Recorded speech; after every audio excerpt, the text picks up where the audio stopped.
stay safe, and save lives. So stay home, stay safe, and stay alive. So guys, remember, stay home, stay safe, and save lives. Hello and welcome back to another episode of Kidsley News. Today we have another episode for you guys. Joining us in a Zoom call for an interview is Mrs. Katherine McLean. Hello, how are you doing today? Hi, how are you, Loreta? I'm great. So let's get right into it. Can you please introduce yourself to the audience first? Okay, my name is Katherine McLean. I'm married to a wonderful husband that supports my interest with horses, and I'm the mom of two wonderful girls. So how long have you been riding horses? We have been riding for about 7 years. When my daughter was 7, she started taking lessons, and I started watching her lessons and got really interested and started reading books about horses, tried to absorb everything that I heard, and then eventually I started taking my own lessons. And so in the past 6 years, we've kind of moved from taking lessons to having leased horses to now having our own horses. And what inspired you to start horseback riding, and when did you find your love for horses? Well, it started when I was little. Like a lot of kids, I was really interested in horses when I was a little girl. And I lived in the city, and so it wasn't an opportunity that was there for me. And so when Ella started to develop her love for horses, I wanted to give her an opportunity that I never had living in the city. So we were able to find some local organizations, 4-H Pony Club and a local horsemen's club, that helped us get started with lessons and learning how to ride and some opportunities to get her out on horses. So can we talk a little bit about the horse that you currently have? Can you tell us, how long have you had that horse? I've had my horse for about a year. His name is Remy. And he is a quarter horse, and he is 16 hands. He's a very gentle horse. He's very willing to learn, was already trained when he came to me. And so we've been working on just increasing the skills that he has and learning to work with him and make him be a better trail riding horse. What is your horse's personality like? My horse, his name is Remy. He's very calm and he's well matched to my skills. He's content to kind of amble along the trail slow and enjoy the outdoors, or just as content to canter down the beach. He will even swim in the ocean. The day I met him, we did some basic things to kind of figure out what his personality was and what skills he had. And he had very good ground manners, and he did very easily what I asked him to do. So he's very compliant. He wants to learn new things. I watched the owner of the horse ride him, and he was obviously following directions very well. And when I rode him, he did the same thing. He followed directions very well and did exactly what was asked of him. And when it was time to load him in the trailer and take him home, all I had to do was walk him up to the trailer and point and cluck, and he went straight in. So he's very cooperative. And you know, when we first got him home, we wanted to work with him on the ground and not ride so much for a few days, and work with him on the ground and keep learning about him and letting him learn about us. And we did a lot of things, introduced him to a lot of things that might normally scare a horse. And they call it desensitization. So we wanted him to be exposed to a lot of things and find out what would scare him and what wouldn't. And every new thing we introduced to him, he handled fine. He stood there nice and relaxed, and you could almost see the look on his face was like, have you not got anything harder than this? So he's a very easygoing horse. So what kind of training did you do? Well, training starts with lessons. Yeah. So training always starts with lessons. When you first learn to ride, you are learning to ride. You're not learning to train the horse. And then as your skill develops, I started taking some clinics and working with professionals that knew how to train horses, and they helped me learn how to do some of the training with my horse. And what kind of training goals do you have? Some of the training goals that I have for my horse, we're specifically working on some skills. One thing he's working on right now is called ground tying, where what I want him to do is when I put him in one place, I want him to stand there and stay there as I move around him, so that I can be able to do things like check on him and put his saddle on and do things like that and know that he's going to stay still. Another training goal we have right now is we're working on backing up around patterns. And what that helps us with is when we need to move in small spaces, for him to be able to understand exactly where I want him to move and to stay there, and to be safe when we're moving around obstacles when we're on the trail. But there's a lot more to training goals than just what we want the horse to do. There's also a lot involved in our communication and me being able to give the horse the right information so that he knows exactly what I want him to do. So one of my biggest training goals is to be the kind of rider that my horse needs me to be and to communicate well. So have you participated in any recreational equine activities? I have.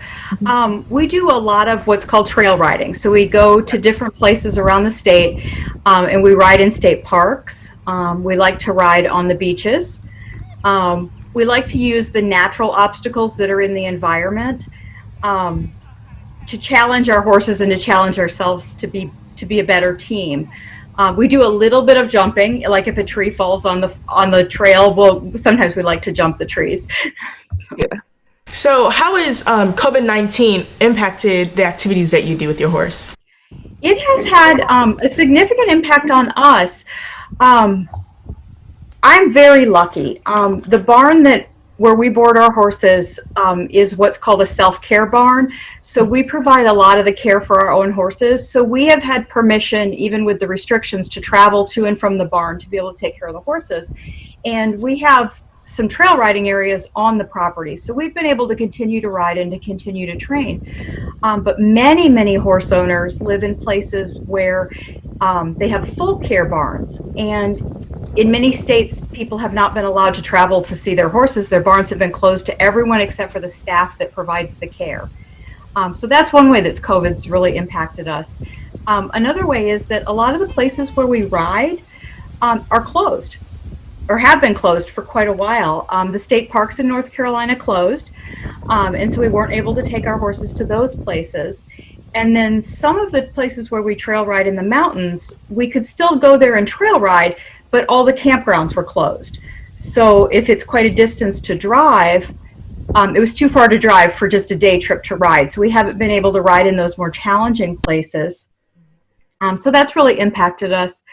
One of the biggest things has been how to stay safe in getting the care that our horses need. When you think about taking your horse to the vet, and how are you going to keep yourself safe and keep the veterinarian safe while they're caring for the horse, and you have to both be very close to the horse at the same time. And that's the same kind of situation with when we have someone come out to help with our horse's feet. Their job is called a farrier.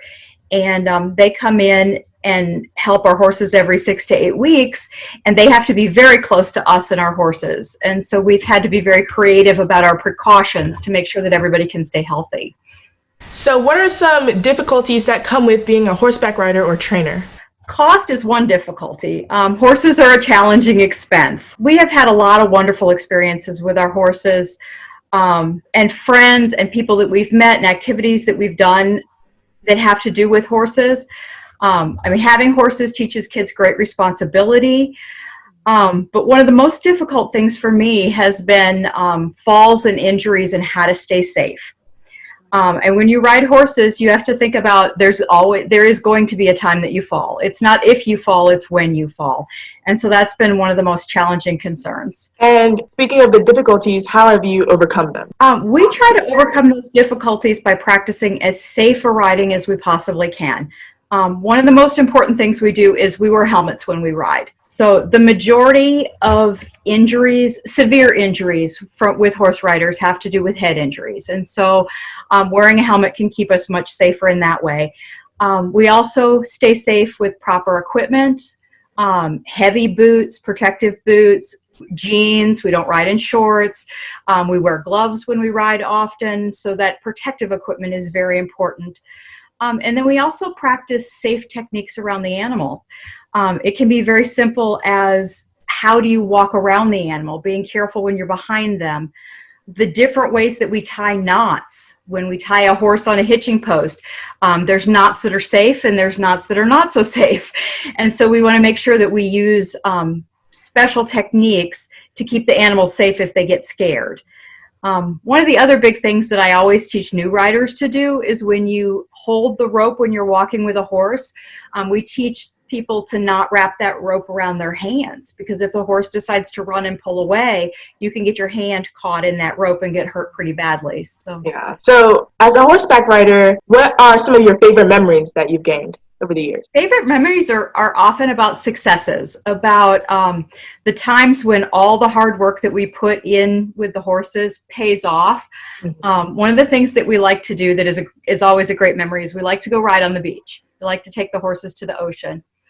But if we didn't work with our horses at home and help them learn how to deal with new situations and build trust with them, they wouldn't be fun to ride on the beach.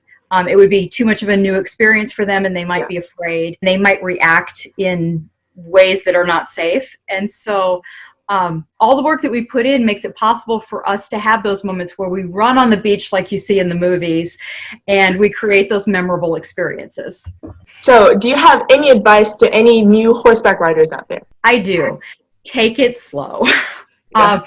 A lot of people think that they want to get a horse and they want to be horse riders, and they jump right in and they buy a horse not knowing a lot about horses. And I suggest that you always start slowly. Start by taking some lessons, going to some workshops or some clinics. We even leased horses for a while so that we could really learn about what it was like to take care of horses before we had our own horses.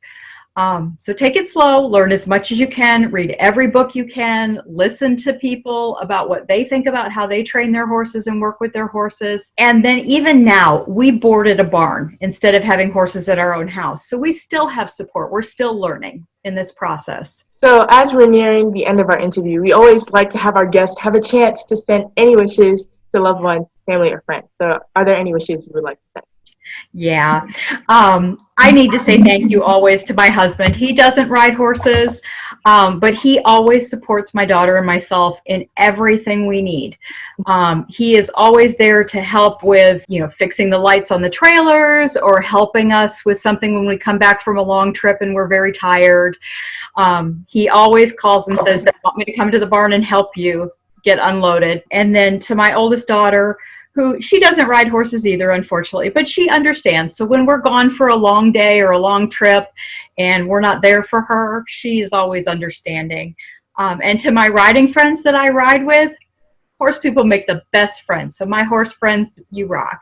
Great. So on our show, since we're still going through this pandemic, we have our guests say this quote: "Stay home, stay safe to help save lives." Can you please say that for us? Absolutely. Stay home, stay safe to help save lives. Thank you. So thank you so much for joining us in the Zoom call. We really appreciate it, and we hope that you had a great time. It was fun. Thank you. Thanks for watching this episode of Kidsley News. We hope you enjoyed it. For more videos like this, make sure to hit the subscribe button, the like button, and that notification bell. Make sure to check out Kidsley News Instagram account at Kidsley News. The link will be down below in the description. Thanks for watching this episode of Kidsley News. Hope to see you soon. Bye, and thank you so much once again.